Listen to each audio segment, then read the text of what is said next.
বন্ধুরা, রোশনাই ধারাবাহিকের advance update নিয়ে চলে এলাম। এর আগের অ্যাডভান্স আপডেটে তোমাদেরকে জানিয়েছিলাম মুম্বাইয়ে গুরুজি রোশনাইয়ের নাচ দেখে, আর রোশনাইয়ের নাচ দেখে তিনি মুগ্ধ হয়ে যান। এরপর দেখানো হয় পরদিন সকালে গুরুজি খুব ভোরবেলায় ক্লাসরুমে এসেছেন। রোশনাই গুরুজির জন্য চা বানিয়ে আনে। রোশনাই গুরুজিকে বলে, গুরুজি আপনি এত সকালবেলা এখানে? গুরুজি বলেন, রোশনাই আমি তোমার সাথে কিছু কথা বলতে চাই। তুমি নাচের ট্রেনিং কোথা থেকে নিয়েছো? রোশনাই বলে, আমি কারো কাছেই নাচ শিখিনি। আমি আপনাকে বলেছিলাম না গুরুজি, ওটাই সত্যি। আমার মা নাচ করতেন আর আমি আমার মাকে কপি করে নাচ শিখেছি। গুরুজি বলেন, ও আচ্ছা, তো তোমার মায়ের নাম কি? রোশনাই বলে, আমার মায়ের নাম বললেও আপনি চিনতে পারবেন না। আমার মা তেমন জনপ্রিয় নয়। আমি আর আমার মা আমরা দুজনেই বেনারসে থেকেছি ছোটবেলা থেকে। গুরুজি বলেন, ও আচ্ছা, তবে তোমার জীবনে কি এমন ঘটনা ঘটলো যে তুমি একেবারে মুম্বাই শহরে চলে এলে? রোশনাই তখন চুপ করে থাকে। গুরুজি বলেন, তোমার কি খুব টাকা পয়সার প্রয়োজন পরিবারকে চালানোর জন্য? রোশনাই বলে, গুরুজি আমার কেউ নেই। গুরুজি বলেন, কেউ নেই মানে? তোমার মা বাবা ওনারা কোথায়? রোশনাই বলে, ওইটাই তো সবচেয়ে বড় কথা গুরুজি, আমার মা বাবা কেউ নেই। গুরুজি বলেন, তোমার মায়ের কি হয়েছে? রোশনাই তখন মাথা নিচু করে দাঁড়িয়ে থাকে। রোশনাই কি বলবে? গুরুজি বলেন, ও আচ্ছা আমি বুঝতে পেরেছি, তুমি মনে হয় আমাকে বলতে চাইছো না। ঠিক আছে, আমি তোমাকে জোর করব না। রোশনাই বলে, আসলে বিষয়টি সেরকম নয়, আমার মায়ের পৃথিবীতে নেই, আমার মা মারা গেছেন। এই কথা শুনে গুরুজিরও মন খারাপ হয়ে যায়। গুরুজি বলে, সে কি? কিন্তু কি করে? গুরুজির প্রশ্নে রোশনাই চুপ করে থাকে। রোশনাই কি করে বলবে আসল সত্যিটা? কি করে বলবে তার বাবা তাকে আর তার মাকে কতটা যন্ত্রণা দিয়েছে? গুরুজি তখন নিজে থেকেই বলেন, ঠিক আছে রোশনাই, আমি তোমাকে আর কষ্ট দিতে চাই না। আমি বুঝতে পেরেছি তুমি এই শহরে এসেছো নিজেকে চালানোর জন্য।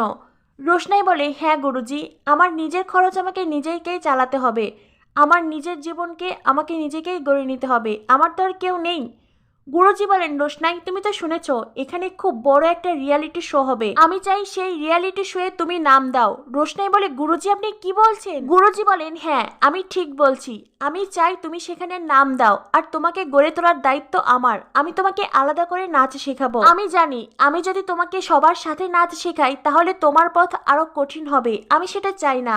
রোশনাই বলে, কিন্তু গুরুজি আমি কখনো এই কম্পিটিশনে যেতে চাই না। গুরুজি বলেন, কিন্তু কেন? তুমি তো টাকা পয়সার জন্যই এই শহরে এসেছো, তাই না? তুমি যদি এই কম্পিটিশনে অংশগ্রহণ করো তাহলে তুমি অনেক টাকা পাবে, তোমার জীবন খুব ভালোভাবে চলে যাবে। তুমি যদি একবার ফাইনালে জিততে পারো তাহলে তোমার সারা জীবনের সব খরচ চ্যানেলই বহন করবে। আর যদি তুমি সেটা নাও পারো অন্তত টিভিতে তো তোমাকে দেখা যাবে। এটাই তোমার জন্য কম কিসের? রোশনাই বলে, গুরুজি ওখানেই তো সমস্যা। আমাকে যদি একবার টিভিতে দেখা যায় তাহলে আমাকে কেউ কি আর নর্মাল জব দেবে?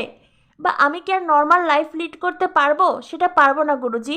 তাই প্লিজ আমাকে আপনি এই কথা বলবেন না, আমি কিছুতেই এই প্রতিযোগিতায় যেতে চাই না। গুরুজি রোশনাইকে অনেক করে বোঝাতে থাকেন। গুরুজি রোশনাইকে বলেন, কিন্তু তোমার মধ্যে সেই ট্যালেন্ট আছে, তুমি পারবে। রোশনাই বলে, গুরুজি আমি খুব সাধারণ একটা জীবন চাই, খুব ভালোভাবে সুখে শান্তিতে থাকতে চাই। গুরুজি বলেন, তুমি যদি নিজের ভালো চাইতে তাহলে তোমার নিজের ট্যালেন্টটা প্রকাশ করতে। তোমার এই ট্যালেন্ট পুরো পৃথিবী জানবে, এটা কি তোমার ভালো হবে না?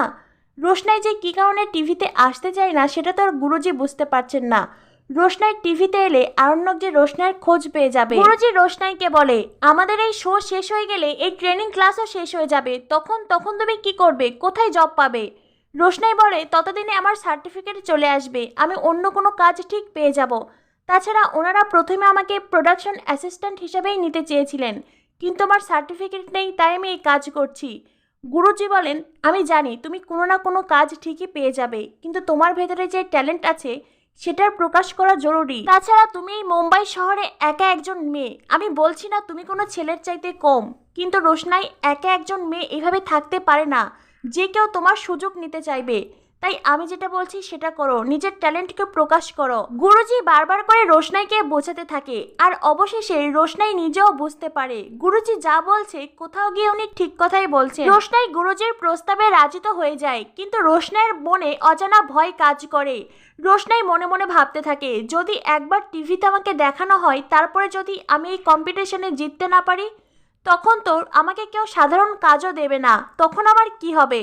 অন্যদিকে আরণ্যকের পরিবারের কথাও রোশনাইয়ের মনে পড়ে। রোশনাই যদি একবার এই মুম্বাই শহরে নিজের একটা জায়গা করে নিতে পারে, তবে আরণ্যকের পরিবারের যে লোকগুলো রোশনাইকে অপমান করেছিল, তাকে চোর বলেছিল, সেই লোকগুলোকে রোশনাই উপযুক্ত জবাব দিতে পারবে। তো বন্ধুরা, কি হতে চলেছে রোশনাই ধারাবাহিকে, পরবর্তী আপডেট পেতে আমাদের সাথেই থেকো। ধন্যবাদ সবাইকে।